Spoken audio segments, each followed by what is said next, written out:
How do you feel knowing that you have contributed to your fellow mankind, both on and off the court? Well, that's very important, Jim, to just hopefully be an example for kids, you know, and to get them to feel good about themselves and what's expected of them, what's expected of me, you know, as a role model. I remember I did a public service announcement with Eric Dickerson, you know, and Eric's a wonderful guy, man, and people didn't know how he was, but a lot of kids had this condition that reduced their field of vision. And wearing goggles or glasses helped inhibit that process and, you know, help save kids' eyesight. So they would get on kids though for wearing goggles or wearing glasses. And Eric and I both wore goggles or glasses when we played, and we said, hey, you're not a wuss if you wear goggles or glasses. And it had a positive impact on the kids. And you know, having the opportunity to do that and, you know, work with people like Eric, I mean, that's how you give back, and that's what really makes you feel good about this whole thing, because having something to give back and see it have a positive effect really makes you feel good. That reminds me of one of my favorite, if not my favorite sayings by Dr. King, when he says, giving back to your fellow mankind is one of the most noble things anyone can do. And how noble of you to give back to the young kids today, because we've been going through HELL here the last year and a half or so. Oh, yeah. And Jim, you know, I remember when I was in the CYO, 8th grade, and, you know, started going to NBA games and playing we played a preliminary game to an NBA game. And I got to meet Willie Knowles and Johnny Green and Richie Guerin. And they, you know, they would see me occasionally and say, hey kid, how you doing? And, you know, keep it up. Make sure you hit the books, those types of things. And just that brotherhood that you join when you start playing ball at a higher level, it's really neat. And then there was this brotherhood in 1962 for the summit that you went to with you and Jim Brown, Bill Russell. Was that a turning point in your life, because you were speaking out about racial equality back then?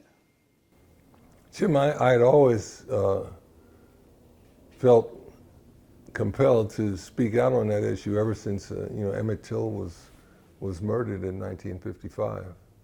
I just wanted to see what we could do to put a stop to it. And you know, we haven't made all the progress that we need to. So you know, I continue to apply myself in that effort to make it make the words and hopes of the founding fathers a reality. Where did you get this thirst for knowledge, this thirst for reading? Well, I think it really comes through my family. You know, everybody in my family tried to be educated. My great uncle, John Alcindor, was the first black person to get certified as a doctor in England. He graduated from St. Mary's College. And then he started an African a group that tried to promote the improvement of Africans in their diaspora, you know. So it was the African Union that he was involved with, and he communicated by letter with W.E.B. Du Bois. But you know, that's just something that I think it's an issue, and we have to keep fighting for it. Sitting here with you now, it's more like a history lesson, because people, when they sit and talk with you, they are in awe of what you know, what you want to know, and what you want to contribute. Well, you know, that's that's what I learned. That's what they say, each one teach one. That's what I would start to do. I was really fortunate. Summer of 1964, I was involved in how would you say it? It was a summer program. It was started by Dr. John Henry Clark, and it was to try to get the kids in Harlem to figure out what they could do to make it a better place. And it was to these kids that Dr. King was a friend of Dr. Clark. He came and addressed us and told us to see what we could do to make Harlem a better place. And I was on the journalism workshop. I got to go with the journalists covering the event, and I got to meet Dr. King and ask him a question, and it really changed my life. Do you remember that question? I asked Dr. King if he thought what we were doing would have any success. And he said that he already thought that it was successful because we already were thinking about how to make Harlem a better place, and we couldn't help but be a success. Do you feel like sometimes you are one of the chosen ones? I don't know about being one of the chosen ones, Jim, but I know that I will step forward when I know that I should step forward. That's important to me. Because young people look up to you? Well, young people look up to me, and there are things that need to be done. And for our children and our grandchildren, we've got to stay on the case. We've gone through a lot this last year or two. Yeah. What do you think we have learned about ourselves and the role that athletics plays in helping the general population to get over the controversy that we're going through now? Well, I think it's something that we have to remember what our goals are, and you have to check out and make sure that we're still on the path. Sometimes you can wander off, and we got to check that out. Isn't it amazing that young kids will listen to athletes sometimes more so than their own parents at home? Well, I don't think that's amazing, Jim. I think that athletes earn a certain amount of respect, especially the ones that are able to play their sport and be students. Student athletes, they set a great example. So a lot of these young people deserve the respect that they get. They deserve it. So you really like and admire what a lot of our athletes are doing today. And of course, I'm talking about like Magic, like Kobe, like Shaq, and the list goes on and on. And you're at the top of that list. Well, I think I'm in there. I'm in the discussion. So that's important. Look what LeBron did. He sent a whole school to college. Wow. That's an incredible thing to pull off, and it's going to bear fruit. And I think that's what makes the difference. Yeah, but the genesis, Cap, started with you. Well, I was there, I remember meeting Bill Russell when I was 14. I was just a freshman in high school, and I met Mr. Russell, and he really had a great influence on me. I've read some of his books, and I read those books at the right time in my life, while I was still in high school and grade school. And it really gave me an idea of how to conduct myself and, what to aspire to. What's the favorite book? I know there's dozens and dozens that you have read. Geez, that's tough, Jim. You're talking about for knowledge or pleasure, there's so many ways you can go with that.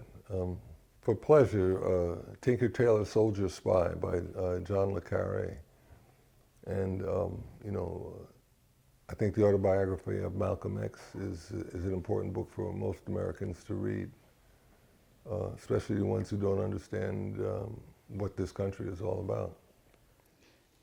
This country's gone through a lot, and you realize the important role that you have in the healing of what's going on now, because there are a lot of people on all sides of the ledger that not only read about you, but look to you and listen to your words of wisdom. Well, you know, when we talk about healing, there's a whole lot that has to be done, Jim. You know, we still have people who are marching at night with lit torches saying, "We will not be replaced." You know, and what's that all about? That should not be foremost on the mind of American people. You know, what can we do for our country to make it the place it's supposed to be? I believe in that, and you know, that's how I'm going to conduct myself. Was that one of the driving forces when you were playing, knowing that the better you played, the more impact that you would have in talking to our young people and in society in general? Not necessarily, but I knew that if I chose and picked my spots, you know, maybe I might get something done. When you think and look back upon all the wonderful things that you have done, when you go to bed at night and put your head on your pillow, do you think, job well done, or job still doing the well? Well, I'm still doing the job well, I hope. And, you know, Jim, I've got 2 grandchildren now, man. It's amazing how that changes your life. Got a 3rd one coming in July. So, wow. I think those things are the things that stay with you and make you smile and feel good about yourself. Do they want to come and sit in Grandpa's lap? Of course. I've